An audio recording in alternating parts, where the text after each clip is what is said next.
queria saber se o senhor, que é um especialista em defesa, entende que já há demonstrações cabais de que o Bashar al-Assad fez uso dessas armas químicas ou não. Porque parece incontestável que elas foram usadas, né?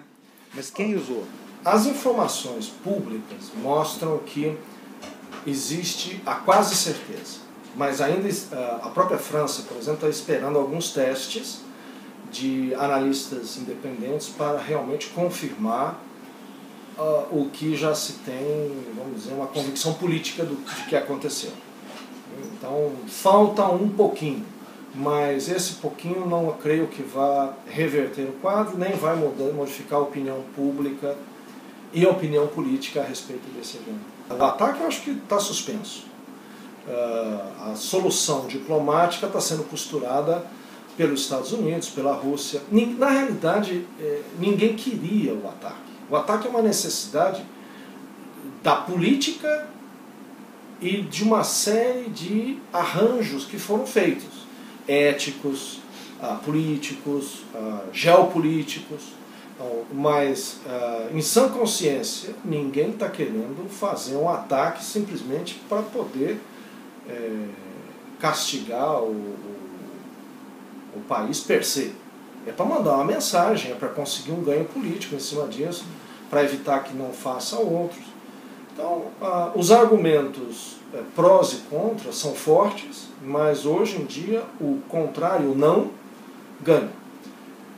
Só que o a favor também é forte. Você tem alguns argumentos fortes para fazer o bombardeamento, como algum deles, por exemplo, se não fizer o bombardeio como uma medida preventiva, um sinal, o presidente vai usar, e da próxima vez vai usar mais.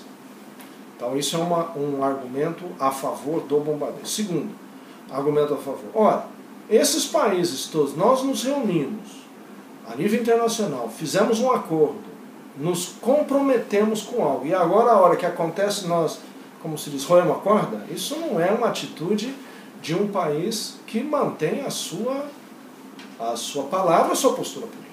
Então, os argumentos pró são fortes dentro da política internacional.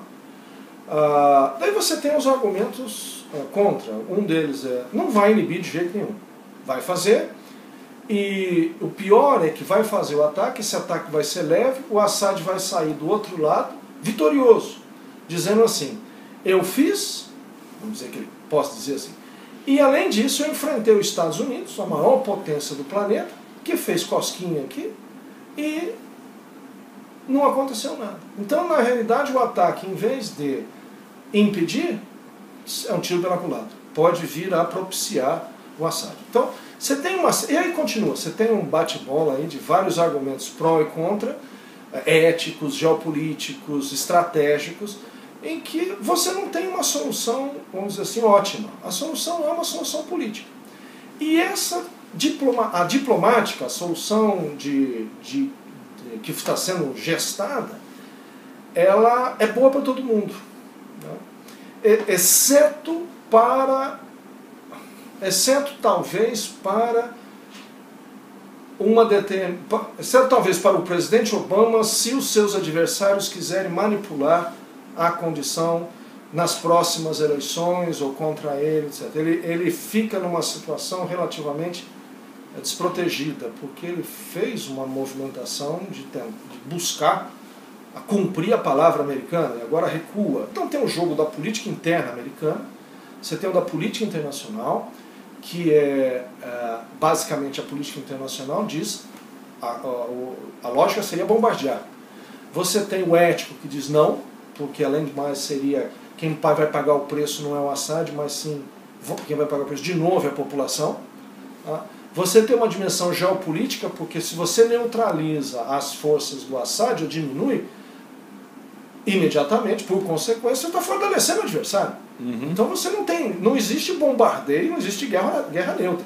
A guerra é uma ação política. Este bombardeio é uma ação política, não é uma ação meramente técnica. Tudo aqui é política. Professor, agora, o mundo parece que fica espantado toda vez que alguém fala em armas químicas, mas as armas químicas não são um ente estranho ao ambiente das guerras, né? Inclusive das guerras civis e das guerras não declaradas também. O uso é bastante generalizado, né? Você tem a arma química usada historicamente há, você pode dizer, até milhares de anos. O que é novidade, principalmente do século XX, é a guerra química associada à capacidade de produção industrial.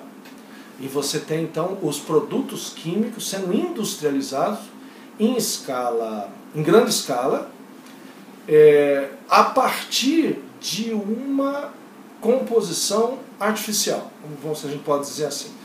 Então, antes desse período, você tem exemplos de guerra química usando produtos naturais, inclusive é pouco conhecido, mas no Brasil, no século XVII, em Pernambuco, os índios usaram um tipo de gás de pimenta, basicamente uma fogueira que o vento soprava na direção dos portugueses, eles colocavam uma pimenta forte, causava no outro lado o mesmo efeito de um gás moderno, só que numa potencialização muito pequena. Então, esses exemplos estão aí na história há dezenas, centenas de anos. Quer dizer que nós podemos dizer que esse gás que afasta manifestantes aqui dos tumultos de São Paulo foi praticamente uma patente dos índios brasileiros. É isso? O gás de pimenta, né? Se você quiser poder dizer assim, o próprio lacrimogênio era usado bastante antes, né? Os visicantes, né? Que se chama, você tinha. O que você tem, de novo, o que você tem hoje é uma química, uma capacitação do conhecimento de química muito mais sofisticado, capaz de produzir esses elementos sinteticamente.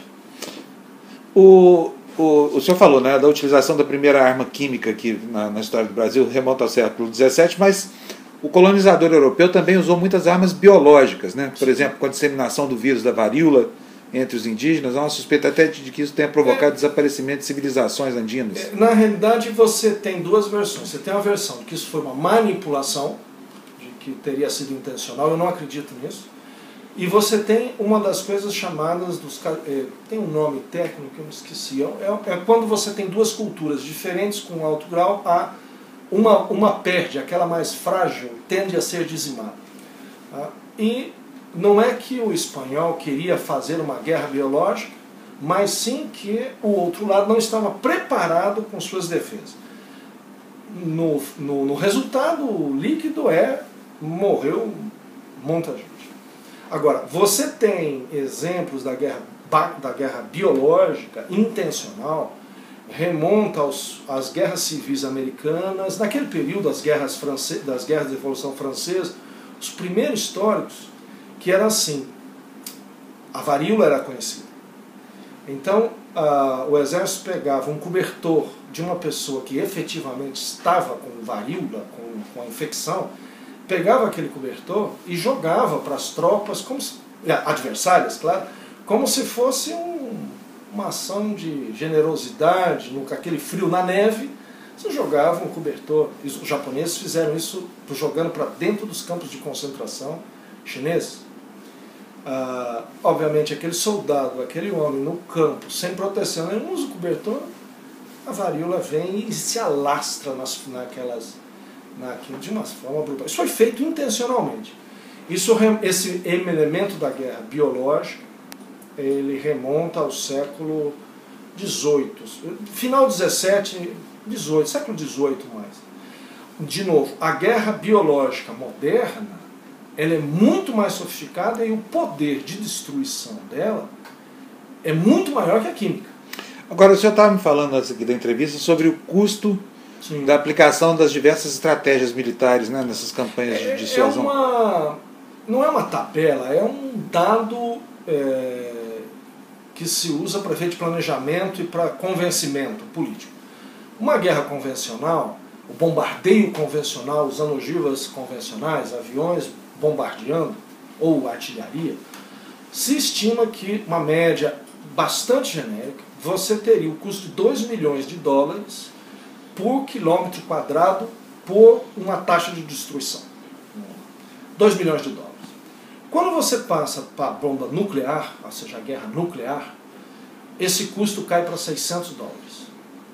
Quando você usa a arma química, o custo para gerar a mesma taxa de destruição cai para $30. Quando você usa a guerra biológica, isso custa 5 centavos.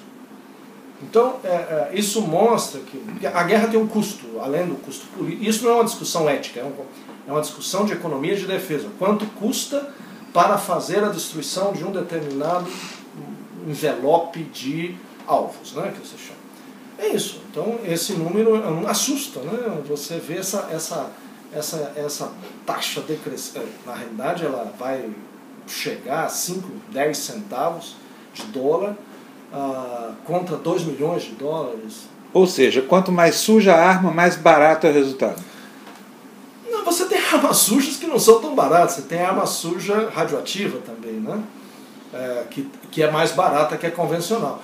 Mas sim, quanto mais suja, porque quanto mais suja, menos seletiva. A arma suja, ela não faz a distinção entre combatente e não combatente. A arma suja, ela destrói uma categoria.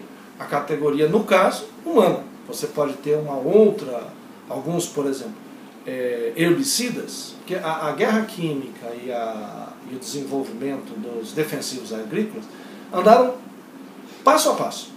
Tanto que os gases, os principais gases, são desdobramentos, são spin-offs, são desdobramentos do desenvolvimento, da tentativa de desenvolver inseticidas mais potentes. Até que se viu que era tão potente que não servia para matar erva daninha, mas era fantástico para matar gente. Então foi militarizado. E quem fez isso, com os primeiros esforços de militarização, veio os alemães e os ingleses. Tá? Então, a discussão ética, essa coisa toda, fica meio difícil quando você começa a remontar a coisa. Então, voltando à sua pergunta, quanto mais suja, maior o poder de destruição, mais barato? Infelizmente, sim, mas os efeitos colaterais também são exponencializados. Por que a guerra convencional passou a ser tão cara? Porque se busca maior seletividade. Você quer atingir com o mínimo número de bombas o alvo que você quer, com o mínimo de efeitos colaterais. Essa é a tentativa, esse é o esforço da guerra convencional. Agora, professor, eu pesquisando na internet consegui encontrar uma cópia de um vademecum da arma para as batalhas individuais, que chama Silent Death. É o livro onde aqueles terroristas do metrô do Japão encontraram a fórmula e a receita para a fabricação desse gás e realmente fizeram e usaram e tudo mais. É muito fácil dispor desse know-how. É fácil também produzir uma arma como essa, produzir o gás sarin, que é tão letal? Não é que seja fácil. Se você tiver as capacidades industriais, vamos dizer assim, capacidade industrial normal de uma indústria de fertilizante ou qualquer coisa, você produz o gás. O conhecimento de como produzir bombas, esse não é uma prerrogativa. Eu tenho aqui como produzir uma bomba nuclear. Eu publiquei um artigo, está na internet não está mais que tirado. Mas você tem livros, eu tenho os livros como se produz. Outra coisa importante é que em 2002, um laboratório na Coreia do Sul, uma agência de proteção ambiental, tipo uma FEMA americana, que é uma agência de controle ambiental e proteção para essas doenças, tudo, né? Um centro de controle bacteriológico, se a gente quiser chamar assim. Ele foi hackeado e 1.300 e poucas fórmulas químicas, basicamente químicas, foram roubadas. Então, isso depois começou a aparecer em vários locais. Então, as fórmulas, mesmo as mais complexas, já não são difíceis de conseguir. A capacidade industrial para produzir o gás também não é difícil. O problema, do ponto de vista militar, é que, apesar do grau de virulência, do grau de capacidade de destruição desses gases, que na realidade na temperatura ambiente, para ser guardado, eles são líquidos, ele é gaseificado no momento da aplicação, as quantidades são enormes. Para você ter um valor militar, um valor para terror, que você precisa de pequenas quantidades, em locais de alta densidade para gerar o máximo de impacto, exemplo como você deu do metrô do Japão, é uma outra equação. A equação militar você precisa de grandes quantidades, os lançadores não são baratos, você não consegue lançar fácil. Estamos falando da química, a biológica é outra equação, né? E você tem o grau de sofisticação dos lançadores é alto. Por exemplo, esse líquido que vai se vaporizar, que vai na carga da ogiva, na ponta da bomba, quando a bomba detona, uma grande parcela dele é queimado pelo próprio calor da explosão. Sobra um percentual residual. Residual, mas extremamente letal. Se estimou, na Segunda Guerra se estimava que o gás, por exemplo, o sarin, não ficou mais eficiente ou muito mais eficiente depois. Existem outros sarins plus, vamos dizer, né, que é o mais conhecido. Mas considerando o sarin da Segunda Guerra, você precisava, para gerar um efeito destrutivo significativo numa cidade, significativo do ponto de vista militar, você precisaria usar cerca de 500 bombardeios, jogando algo em torno de 1 milhão de toneladas de bomba. Que é brutal, é gigantesco.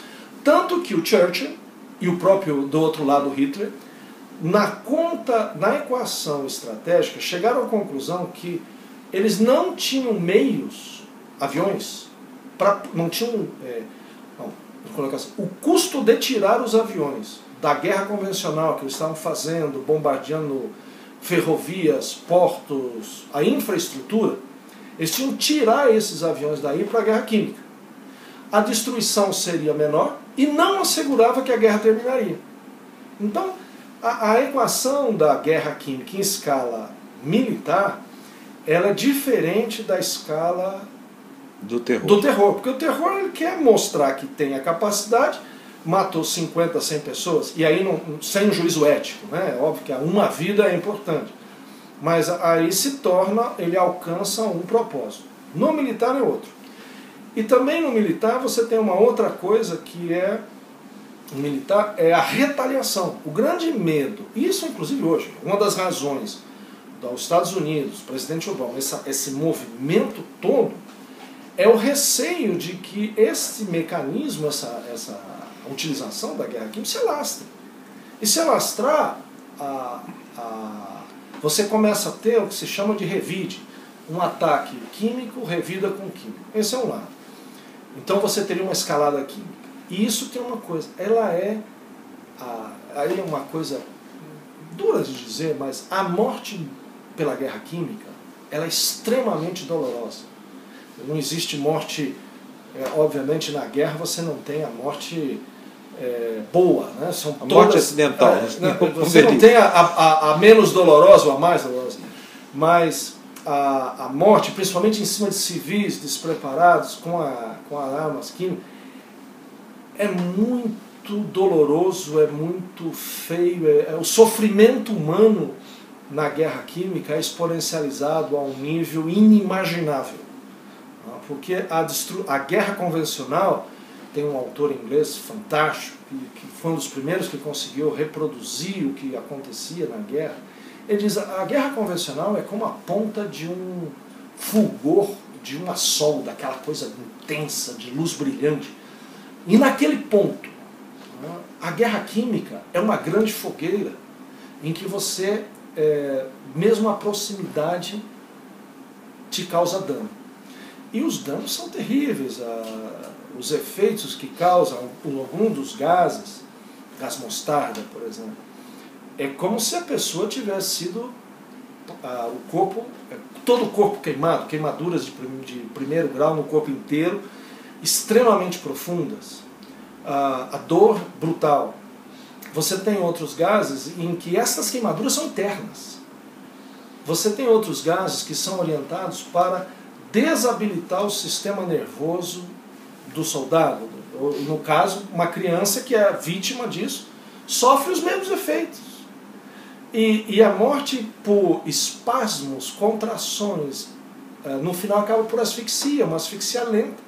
E você vê crianças num campo de escola, 1.000, 1.500 crianças, 1 milhão de crianças, qual é o nível, em que ponto você vai parar? Qual é o ponto onde você aceita? Então, a guerra química foi proscrita pelos países com medo de que o outro pudesse fazer a mesma coisa contra ele, porque é barato. Então, o grande movimento agora do próprio governo Obama, do americano,